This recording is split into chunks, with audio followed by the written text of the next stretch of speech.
भैया यही पर भाव याद आई कैसे एगो होता है पिछड़ा से चूक राजा की,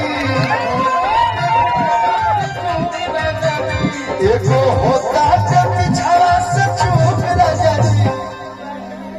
बताई पढ़े की उम्र में यह गाना बोले रही मास्टर 70% दे रहे हैं। लगाई दी चोलिया के हो